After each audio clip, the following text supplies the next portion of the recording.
이화영 부지사의 변호인인데 우리가 그때 진짜 얼마나 많은 의혹들이 있었습니까? 이화영 부지사 관련 사건을 다룰 때 네. 이화영 부지사 사건은 이재명 대표 사건하고 연루가 돼 있기 때문에 굉장히 사회적으로 이슈가 됐던 사건인데 네. 그때 뭐 연호 술 파티가 있었니 없었니 막 그런 얘기가 나올 때 연호 술 파티를 했을 때 그러면 출정 기록을 보면 실제로 그럼 이화영이랑 걔네들 그 쌍방울 애들이랑 같은 날 그냥 나간 게 맞느냐 이거 보면 되잖아. 밝혀질 거 아니에요. 네. 근데 이런 것들을 못 보게 했던 그 장본인이 사람이 김현우라는 거예요. 이 상황을 정리를 좀 한번 해주시죠. 예, 사실 뭐 지금 앵커님이 다 정리해 주셔서 제가 얼마나 더 정리해야 되나 싶긴 한데요. 그 당시에 이제 그 대북 송금 사건이 조작됐다라는 것은 검찰이 진술을 짜맞췄다 여기서 시작을 하잖아요. 그렇습니다. 예, 근데 그 당사자들이 그 당시에 다 구속된 상태였기 때문에 김성태 쌍방울 회장, 방용철 부회장, 안부수, 이화영까지 전부 다 구속된 상황이었기 때문에 진술을 짜맞추려고 하면 이들이 검찰청 내에서 진술을 짜맞출 수밖에 없는 거고 그렇죠. 그 당시에 이화영 부지사님의 폭로로 인해서 저들이 거의 매일같이 수원지검 1313호실에 모여서 세미나 하듯이 진술을 짜맞췄다. 그래서 네. 이제 거기서 이제 진술 세미나라는 용어가 나온 그렇습니다. 건데요. 연호 술 파티도 거기서 나왔고요. 네. 이거를 이제 확인하기 위해서는 방금 앵커님 말씀하신 것처럼 이네들이 진짜 그 당시에 그 1313호 같이 출정을 했냐. 그렇지. 이걸 봐야 되는 건데 네. 이걸 보기 위해서 저희가 법원에 사실조회 신청을 했습니다. 그래서 그 당시 뭐 재판장이 상당히 비협조적이었는데 그런데 불구하고 천신만고 끝에 재판장이 야 그래 수원구치소 너네 그 자료 내놔라고 명령을 때린 거예요. 명령 때렸어. 네. 명령을 때렸고 사실 구치소 내 자료 같은 경우는 뭐 대북 송금 사건 말고 다른 재판에서도 종종 사실조회 신청하고 그걸 통해서 제출을 받고는 합니다.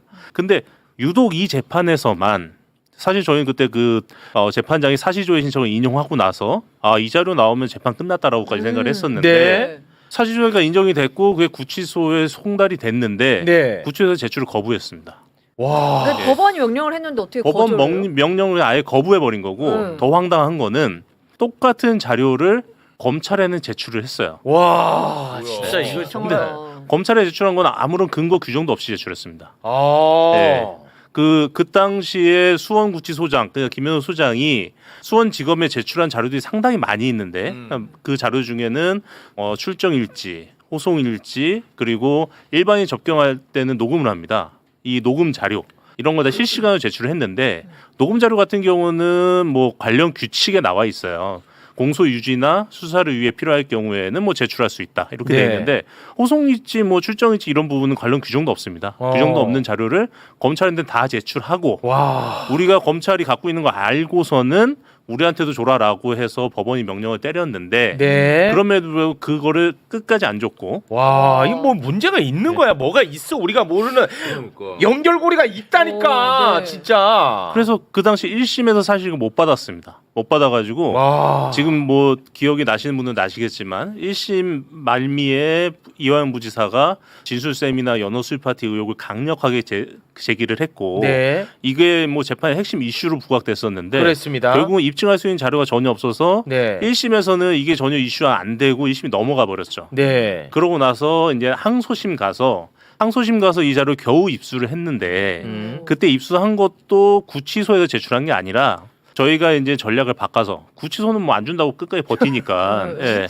검찰 너네 갖고 있잖아. 받았으니까. 너네 구치소에서 받았잖아. 갖고 있잖아. 네. 다 알고 있어. 그리고 그 자료 중에 일부를 이미 검찰이 변론해서 사용을 했어요. 그러니까 야 니네가 법정에서 사용한 증거니까 대등의 원칙에 따라서 우리한테도 내놔. 네. 해서 결국은 검찰한테 받았습니다. 그러니까 구치소는 그 자료를 끝까지 안 냈어요.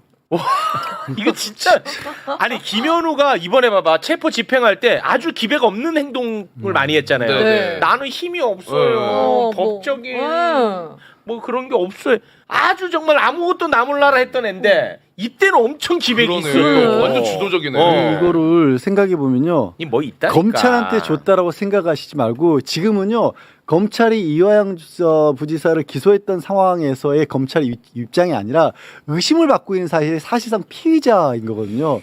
그러니까 법원에서 이 증거를 달라 그랬는데 의심받고 있는 범인한테 알리바이를 입증할 수 있는 자료를 먼저 준 거예요.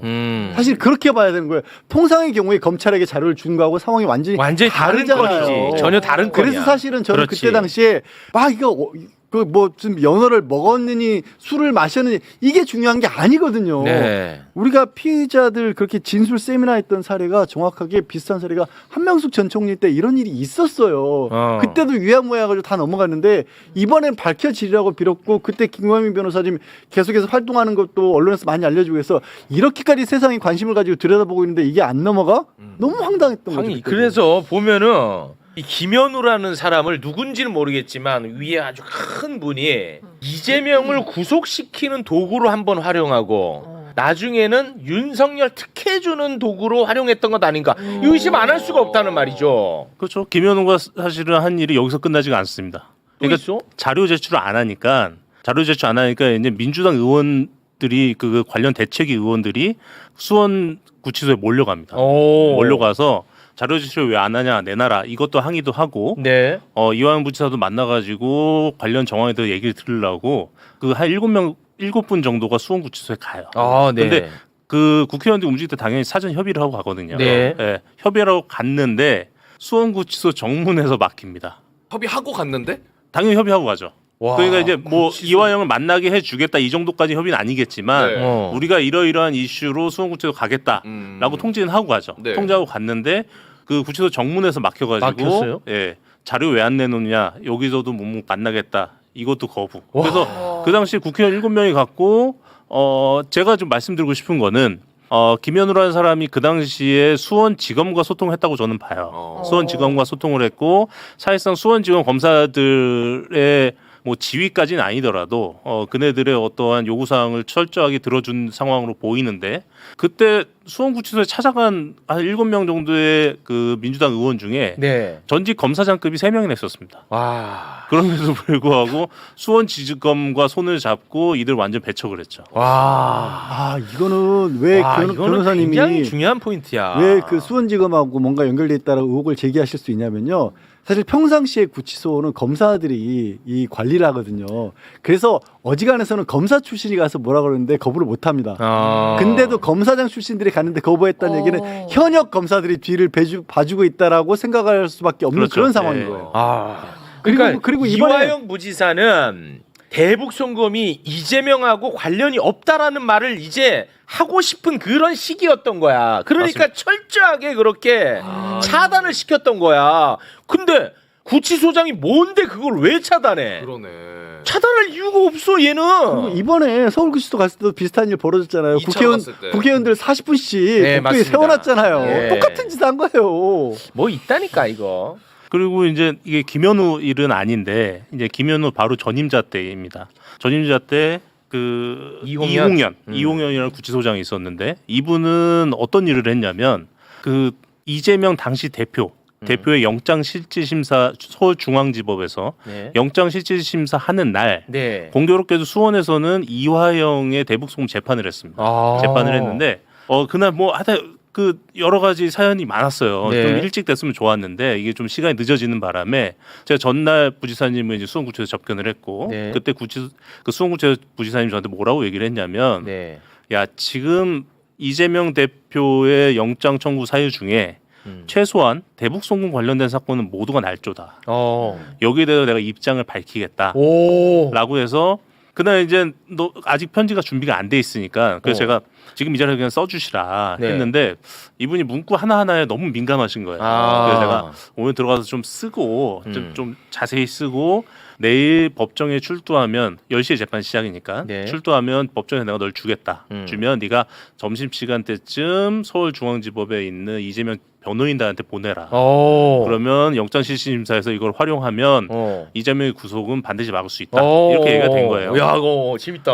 그래서 이제 아침 10시에 그 교도관들이 부지사님 데리고 법정에 들어왔죠. 들어와서 제가 데리고 온 교도관한테 물어봤습니다. 내가 오늘 이화영 피고인한테 서류 한 장을 받을 거다. 네. 구치소에 받는다라고 하면 관련 절차를 거쳐서 가져가면 되는데 네. 여기는 지금 법정이기 때문에 어떤 절차를 받아야 내가 가져갈 수 있느냐라고 물어봤더니 그 당시에 그 교도관이 한 말이 점심 때 어차피 점심 식사를 위해서 구치소에 들어간다. 음. 그때 변호사인 네가 같이 가서 구치소 내에서 관련 조차를 밟아서 가져가면 된다. 라고 확인을 시켜줬어요. 네네. 그래서 제가 이제 기다렸다가 오전 재판이 끝나고 시키는 대로 했겠죠. 갑시다. 네. 라고 했더니 갑자기 태도가 돌변해서 못 준다라는 거예요. 아씨 이거 봐 뭐 있다니까. 그 당시에 편지를 한 장짜리 편지를 쓰셨고 그 내용을 봤는데 그 내용 명확하게 그 검찰이 주장하는 대북 송금 사건은 네 날조다. 완전 날조다. 오. 이재명과 전혀 상관이 없다라는 내용이었어요. 네네네네. 그래서 그 점심시간 이게 재판부는 퇴정하고 법정에서 이화영 그리고 저 김현철 변호사 그리고 그 교도관들 이렇게 있는 자리에 뒤에는 이제 기자들도 있었죠.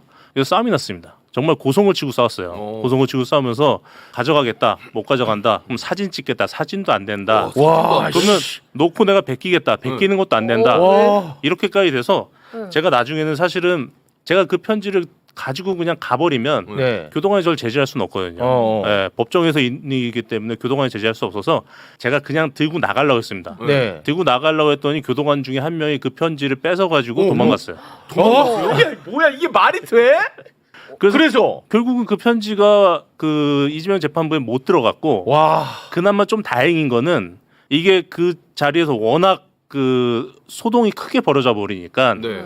관련돼서 몇몇 기자분들이 그 상황을 바로 보도를 했습니다. 보도를 해서 그 보도 내용도 좀 자세히 나와서 이하연 부지사가 이러이러한 취지의 편지를 썼고 그 편지를 변호에게 전달하려고 했는데 그 교도소 구치소 관계자들이 여차여차 해가 못 가져갔다. 이 편지 이 기사가 떠서 네. 이 기사는 전달이 됐죠. 기사 전달이 뭐해? 그게 편지가 있어야지. 정말 어떻게 보면은 뭐 결론적으로는 잘 됐지만 네.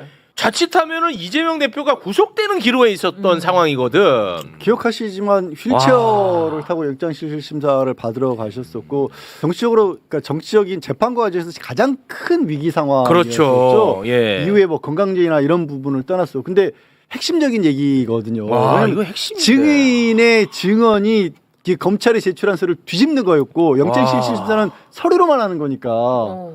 어떻게든 그게 세상에 나가서는 안 된다라는 그렇지. 의지네. 큰일 난다. 야 이거 이재명 재판정에 이거 들어가면 우리 다 죽는다는 생각을 누군가가 했던 것 아닌가? 그래서 아까 말씀드린 것처럼 이제 와. 상황이 바뀌었잖아요. 그때는 윤석열 때였었고 그리고 지금 서울구치소장도 구치소장이 있었으니까 구치소에 지금 공무원들도 말 못하는 경우도 있었을 텐데 말씀드렸다시피 이제 바뀌었으니까 네. 도대체 무슨 일이 있었는지 좀 예. 낱낱이 지금부터 알아야 돼요. 이제 알아봐야 돼. 지금부터 알아. 그래 아까 얘기해 주신 것처럼 감찰해야 돼. 아마 법무부에서도 정확히 밝혔어요. 법무부 쪽에서도 일단 자리를 옮겨놓은 다음에 네. 징계 여부는 나중에 결정하겠다. 그러니까 조사해서. 방금 그 건 같은 경우는 저는 명확하게 윗선의 개입이 있었다고 보는 게 아침 10시에 사전 협의할 때는 점심 때 여차여차해서 가져가면 된다라고 그렇지. 확답을 줬고 네. 딱 재판 2시간 했거든요. 오전 재판. 2시간 사이에 뭔가 지령이 내려왔다라고 보는 거예요. 와. 야, 이런 사람은 구치소장 자격 자체가 없는데. 아니 이게 변호사들도 구치소 내부 규정을 몰라요, 잘. 그렇죠. 그래서 물어본 거고 물어보니까 된다고 하니까 한 건데. 그렇지. 근데 갑자기 틀어버려. 그거는 이건 말이 안 구치소장의 되잖아. 보고가 올라갔다고 생각할 수밖에 없죠. 그렇지. 근데 아무튼 그때 구치소장은 이홍연 네. 다른 사람입니다. 아. 그러니까 이 맥락이 다 있었던 거지.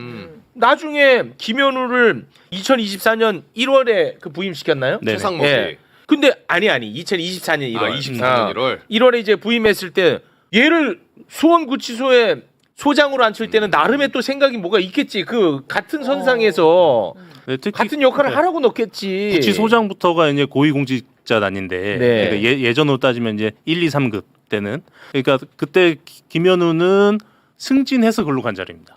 그러니까 김현우를 승진시키면서까지 수원구치소로 앉혀놓고 그렇지. 그게 승진해서 수원구치소로 간 김현우는 그때부터 이화영과 민주당의 연결 고리를 끊기 위해서 최선을 다했죠. 그렇게 보입니다. 그리고 그 공이 인정됐는지 모르겠습니다. 2025년 2월에 또 승진해가지고 서울구치소장으로 갑니다. 시기 딱딱 맞게 딱딱 가가지고. 맞잖아. 야, 근데 이재명을 잡아놓을 때는 필요할 때는 서울구치소장으로 윤석열 편의를 봐줄 때는 서울구치소장으로 이렇게 의심할 수밖에 없다. 그러니까 윤석열이 탄핵을 아. 당한 상황, 탄핵 소추를 당한 상황하에서도 저들은 끊임없이 그렇습니다. 가지고 있는 권력을 가지고 어떻게든지 어떻게 자기한테 해서든 쥐어짜내서 유리한 쪽으로 해. 가려고 난리를 쳤던 거예요. 예. 그래서 우리 정성호 법무부 장관님 정성호인이 돼서는 안 됩니다.